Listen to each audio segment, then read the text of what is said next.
Welcome to PW only IAS. UPSC means शुरू हो चुका है। आज ऐसे का पेपर आपका हो गया है।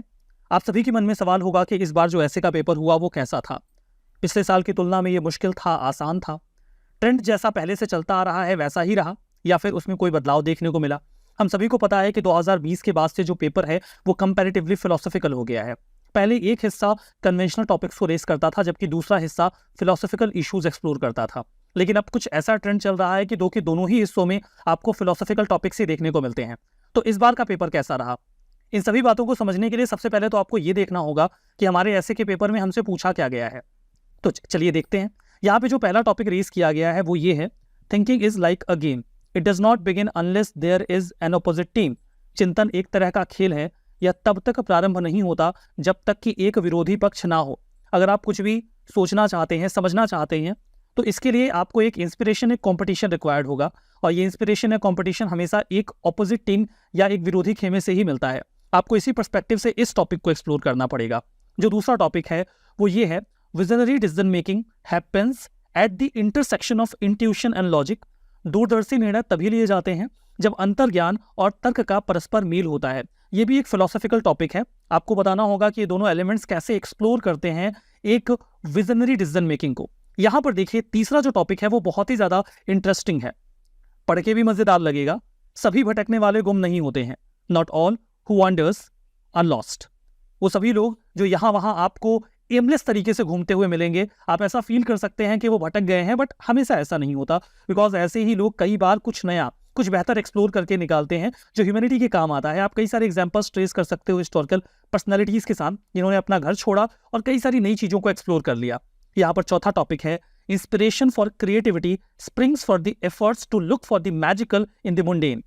रचनात्मकता की प्रेरणा लौकिकता में चमत्कार ढूंढने के प्रयास से ही उपजती है। अगर आप कुछ नया और इनोवेटिव करना चाहते हैं तो आपको देखना होगा कि आपके आसपास क्या हो रहा है और उसमें क्या अलग है, क्योंकि वही चीज आपको बताएगी कि और कैसे क्रिएटिव हुआ जा सकता है। तो चार के चारों ही टॉपिक अगर आप देखो तो हाईली फिलोसॉफिकल हैं।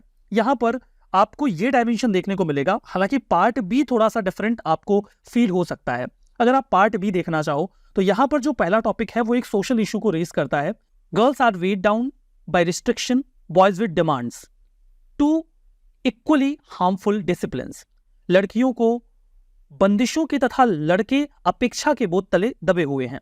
लड़कियां बंदिशों के तथा लड़के अपेक्षा के बोझ तले दबे हुए हैं। दोनों ही समान रूप से हानिकारक व्यवस्थाएं हैं।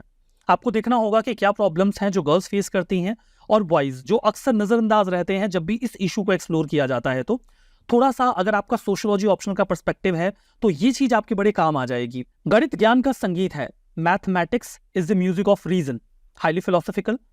जिस समाज में अधिक न्याय होता है उस समाज को दान की कम आवश्यकता होती है। Society that has more justice is a society that needs less charity. जहां पे सभी लोगों की जरूरतें पूरी हो रही हैं वहां पर ज्यादा एडिशनल असिस्टेंस की रिक्वायरमेंट नहीं होती। और आठवां टॉपिक है, education what remains after one has forgotten what has learned in the school, what one has learn. शिक्षा वह है जो विद्यालय में सीखी गई बातों को भूल जाने के बाद भी शेष रह जाती है। क्योंकि education is not just about information, it's about learning. वो लर्निंग जो आपकी पूरी लाइफ में काम आती है। तो यहां पर भी देखिए तो जो टॉपिक का ओरिएंटेशन है वो फिलोसॉफिकल जरूर रहा है, लेकिन इस बार जो टॉपिक है अगर आप उसे अच्छी तरीके से समझेंगे तो एक चीज रही है कि इन टॉपिक्स को एक्सप्लोर करना और इनकी ओरिएंटेशन को समझना इतना मुश्किल नहीं था। अगर आप इस टॉपिक को या इस पूरे पेपर को कंपेयर करना चाहो पिछले साल के पेपर के साथ तो आपको आइडिया लगेगा कि ट्रेंड लगभग वैसा ही रहा है। हालांकि टॉपिक की ईज थोड़ी सी इनहेंस हुई है, और ईज ऐसा नहीं कि बहुत लिखना आसान हो जाएगा। ईज सिर्फ इस पर्सपेक्टिव से कि कम से कम समझना इतना मुश्किल नहीं। जैसे ये पिछले साल का पेपर है, forests are the best case studies for economic excellence, poets are the unacknowledged legislators of the world, history is series of victories won by scientific man over the romantic man, a ship in harbor is safe but that is not what ship is for। इसमें देखा गया था, the time to repair the roof is when the sun is shining, you cannot step twice in the same river। बहुत सारे बच्चों ने इस topic को अटेम्प्ट भी किया था। a smile is chosen vehicle for all ambiguities, just because you have a choice it does not mean that any of them has to be right। ये टॉपिक्स जो थे वो हाईली फिलोसॉफिकल थे। Highly philosophical होने के साथ साथ अगर आप देखो तो इनका ओरिएंटेशन ट्रेस करना बहुत कम समय में इतना आसान नहीं था। मतलब इस टॉपिक को समझना और स्ट्रक्चर करना कंपैरेटिवली मुश्किल था। वहीं अगर आप इस साल के पेपर को देखो तो ऐसा नहीं कि फिलोसॉफिकल टॉपिक्स का जो ट्रेंड है वो बदला है। फिलोसॉफिकल टॉपिक्स बिल्कुल वैसे ही पूछे गए हैं जैसे कि पिछले सालों में पूछे गए हैं। इस बार आप एक अंतर ये देख सकते हो कि अगर आपका ऑप्शनल सब्जेक्ट ह्यूमैनिटीज का कोई ऐसा सब्जेक्ट लाइक सोशियोलॉजी है, फिलोसफी है, इवन पॉलिटिकल साइंस है, तो कुछ डोमेन्स आप यहाँ पे ट्रेस कर पाओगे, उसकी इन्फॉर्मेशन आप यहाँ पे यूज कर पाओगे, तो आपके ऑप्शनल की नॉलेज यहाँ पर काम आ जाएगी। दूसरा, टॉपिक्स को एक्सप्लोर करना और ट्रेस करना थोड़ा सा आसान है comparison to the previous year. Paper आसान नहीं कह सकते हाँ, लेकिन स्ट्रक्चर समझना कंपैरेटिवली आसान है। टॉपिक्स में जो फिलोसॉफिकल ट्रेंड है उसको यूपीएससी ने मेंटेन किया है और इस लिहाज से पेपर की जो टफनेस है वो मेंटेन रही है। लेकिन अगर आपने ऐसे प्रिपेयर किया है तो इन टॉपिक्स को एक्सप्लोर करके लिखा जा सकता है। ये तो जब हम पेपर को पहली दफा प्राइमा फेसिया देखते हैं तो ये सारे थॉट्स हमारे मन में आते हैं, और जब हम पिछले सालों के साथ इवैल्यूएशन करते हैं तो हमें ऐसा महसूस होता है। हाँ, एग्जामिनेशन हॉल में स्टूडेंट्स की फीलिंग्स डेफिनेटली अलग होती हैं। वहां पर पेपर को देखने और समझने का तरीका एग्जामिनेशन प्रोसेस के साथ डिफरेंट होता है।